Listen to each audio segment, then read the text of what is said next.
This is where the body of the taxi boss was. So currently the family is conducting their family rituals. You would understand that earlier on the scene was taken over by the SAPS, where they were, of course, doing what needed to be done at that particular moment, and also forensic pathology there, removing the body so that it can be taken out. The other body is on the other side, but still here in Alexandra, of course.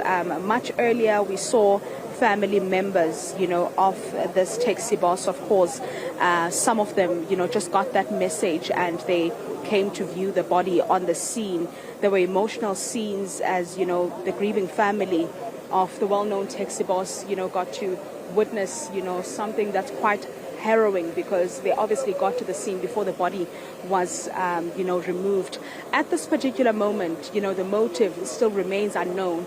But I can note that, Stephen, that this is not the first time we hear of an incident of a taxi boss that has been gunned down in this fashion. You would understand that not so long ago, there was the chairperson of the NTA in Gauteng, who was also gunned down in a similar fashion in a hail of bullets. Not so long ago in Diepsloot, there was also, a case similar to this. We know that there was an event that was done by, taxi bosses and taxi operators, where they were actually calling an end to the taxi wars that we have been seeing, where lives have been claimed in the process. And in this particular case, you heard that there's also a motorist that was caught in the crossfire.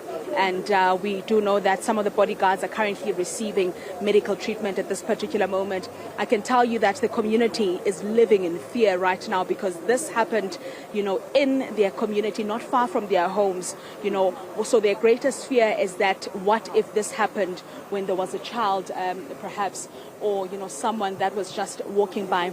This has raised a lot of concerns about safety, because these kind of incidents happen anywhere and at any time, Stephen. So we are also hoping to hear from the Department of Transport and also, taxi associations as well, as to what happens now. When will this come to an end? But as I've rightfully said, we still have not determined, the course of this tragic incident that we have seen here. Investigations have been launched by the police, and all the relevant people that will assist in the investigation will, of course, come forward, so that police are able to ascertain what the motive of this killing is, and also who is behind these brutal murders.